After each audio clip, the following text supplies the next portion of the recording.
Hi, welcome back guys. ನಾವು ಇಂದಿನ ವಿಡಿಯೋದಲ್ಲಿ ನೌನ್ ಟೈಪ್ಸ್ ಆಫ್ ನೌನ್ಸ್ ಬಗ್ಗೆ ತಿಳ್ಕೊಂಡಿದ್ವಿ. ಇವತ್ತಿನ ವಿಡಿಯೋದಲ್ಲಿ ನಾವು ಪ್ರನೌನ್ ಬಗ್ಗೆ ತಿಳ್ಕೊಳ್ಳೋಣ, which is second in the parts of speech. Pronoun is a word which is used instead of noun.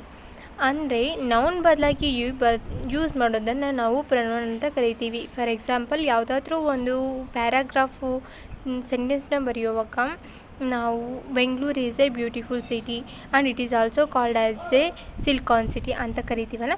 ಪದೇ ಪದೇ ಬೆಂಗಳೂರು ಅಂತ ಯೂಸ್ ಮಾಡ್ತೀರಾ, ಇಟ್ ಅಂತ ಯೂಸ್ ಮಾಡ್ತೀವಿ. ಅಂಥದನ್ನ ನಾವು ಪ್ರನೌನ್ ಅಂತ ಕರಿತೀವಿ.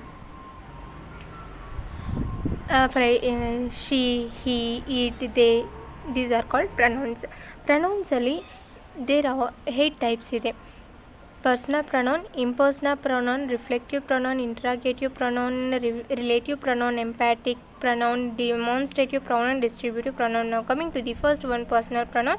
It is a word which tells about the person ಗುಣವನ್ನು ತಿಳಿಸೋದು ಅದನ್ನು ನಾವು ಪರ್ಸನಲ್ ಪ್ರನೌನ್ ಅಂತ ಕರಿತೀವಿ. She is beautiful, she is an enthusiastic, ಇಂಥದನ್ನ ನಾವು ಪರ್ಸನಲ್ ಪ್ರನೌನ್ ಅಂತ ಕರಿತೀವಿ.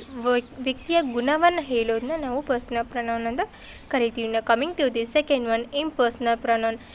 ಇಂಪರ್ಸನಲ್ ಅಂದರೆ ಪರ್ಸನ್ ಬಗ್ಗೆ ಅಲ್ಲದೆ ವಸ್ತುವಿನ ಬಗ್ಗೆ ಹೇಳೋದನ್ನ ನಾವು ಇಂಪರ್ಸನಲ್ ಪ್ರನೌನ್ ಅಂತ ಕರಿತೀವಿ. ಅದು ಹೆಸರಲ್ಲೇ ಗೊತ್ತಾಗುತ್ತೆ ನಮಗೆ. ಇಂಪರ್ಸನಲ್ ಅಂದರೆ ಪರ್ಸನ್ ಬಗ್ಗೆ ಅಲ್ಲ ಅಂತ, ವಸ್ತುವಿನ ಗುಣವನ್ನು ಹೇಳೋದು ನಾವು ಅದನ್ನು ಇಂಪರ್ಸನಲ್ ಪ್ರನೌನ್ ಅಂತ ಕರಿತೀವಿ. That is it's trunk, it is A tree, ಅದು ಮರ, ಅದು ಪುಸ್ತಕ ಅಂತ ಹೇಳೋದನ್ನ ನಾವು ಇಂಪರ್ಸನಲ್ ಪ್ರನೌನ್ ಅಂತ ಕರಿತೀವಿ. ನಾವು coming to the third one, reflexive pronoun. If the words such as myself, yourself, ourself ಅನ್ನೋದು ವಾಕ್ಯದ ಅಥವಾ ಸೆಂಟೆನ್ಸ್ನ ಕೊನೆಯಲ್ಲಿ ಬರೋದನ್ನ ನಾವು ರಿಫ್ಲೆಕ್ಟಿವ್ ಪ್ರನೌನ್ ಅಂತ ಕರಿತೀವಿ. For example, I completed my homework my self. ಈ ಥರ ಮೈ ಸೆಲ್ಫ್, ಅವರ್ ಸೆಲ್ಫ್ ಅನ್ನೋದು ಸೆಂಟೆನ್ಸ್ನ ಕೊನೆಯಲ್ಲಿ ಬಂದಿದೆ. ಇಂಥದನ್ನ ನಾವು ರಿಫ್ಲೆಕ್ಟಿವ್ ಪ್ರನೌನ್ ಅಂತ ಕರಿತೀವಿ. ನಾವು coming to the fourth one, interrogative pronoun. Interrogative, which sentence or which word used as questions. ಯಾವುದು ಒಂದು ವರ್ಡ್ ಆಗಲಿ, ಸೆಂಟೆನ್ಸ್ ಆಗಲಿ ನಮ್ಮನ್ನು ಕ್ವಶನ್ ಮಾಡೋದು ನಾವು ಅದನ್ನು ಇಂಟ್ರಾಗೇಟಿವ್ ಸೆಂಟೆನ್ಸ್ ಅಂತ ಕರಿತೀವಿ. Example, why you are so excited, when did they give your books. ಇವು ನಮ್ಮನ್ನು ಕ್ವಶನ್ ಮಾಡ್ತಿದೆ. ಇಂಥದನ್ನ ನಾವು ಇಂಟ್ರಾಗೇಟಿವ್ ಪ್ರನೌನ್ ಅಂತ ಕರಿತೀವಿ. ನಾವು coming to the fifth one, relative pronoun, which are when the questioning words come in the middle of the sentence. ಆವಾಗೆ who, why, they ಅನ್ನೋದು ಸ್ಟಾರ್ಟಿಂಗಲ್ಲಿ ಬರ್ತಿತ್ತು. ಇವಾಗ ಮಧ್ಯದಲ್ಲಿ, ಸೆಂಟೆನ್ಸ್ನ ಮಧ್ಯದಲ್ಲಿ ಬರೋದು, ನಾವು ಅದನ್ನು ರಿಲೇಟಿವ್ ಪ್ರನೌನ್ ಅಂತ ಕರಿತೀವಿ.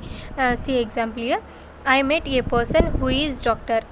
ಇಲ್ಲಿ ಹೂ ಅನ್ನೋದು ಕ್ವೆಶನಿಂಗ್ ವರ್ಡ್. ಈ ವರ್ಡು ಸೆಂಟೆನ್ಸ್ನ ಮಧ್ಯದಲ್ಲಿ ಬಂದಿದೆ. ಇಂಥದನ್ನ ನಾವು ರಿಲೇಟಿವ್ ಪ್ರನೌನ್ ಅಂತ ಕರಿತೀವಿ. ಆಮೇಲೆ ರಿಲೇಟಿವ್ನ ಕನ್ಫ್ಯೂಸ್ ಮಾಡ್ಕೋಬೇಡಿ. ನಾವು coming to the sixth one, emphatic pronoun. When the words ends with self or selves ಅಂದರೆ ನಾವು ಆವಾಗೆ ರಿಲೇಟಿವ್ ಪ್ರನೌನಲ್ಲಿ ನೋಡ್ತೀವಿ. ಮೈ ಸೆಲ್ಫ್, ಅವರ್ ಸೆಲ್ಫ್ ಅನ್ನೋದು ಸೆಂಟೆನ್ಸ್ನ ಲಾಸ್ಟಲ್ಲಿ ಬರ್ತಿತ್ತು, ಇದ್ರೆ ಸೆಂಟೆನ್ಸ್ ಮಧ್ಯದಲ್ಲೇ ಬರ್ತಿದೆ. So if you read and understand well, you don't get any confusion, please. So read well and understand well, ಅದು ಎರಡು ತುಂಬ ಕನ್ಫ್ಯೂಸ್ ಮಾಡ್ಕೋಬೇಡಿ ಯಾವುದಿಗೂ. ಎಕ್ಸಾಂಪಲ್ನ ನೋಡೋದಾದರೆ, she herself told me. ಇಲ್ಲಿ ನೋಡಿ, ಹರ್ ಸೆಲ್ಫ್ ಅನ್ನೋದು ಸೆಂಟೆನ್ಸ್ ಮಧ್ಯದಲ್ಲಿ ಬಂದಿದೆ. ನಾವು coming to the next one, demonstrative pronoun. Demonstrative pronoun is a word and it is used to show the things or objects.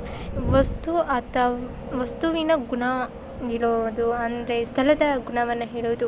That is our home, this is care place ಅಂತನ್ನ ನಾವು demonstrative pronoun ಅಂತ ಕರಿತೀವಿ.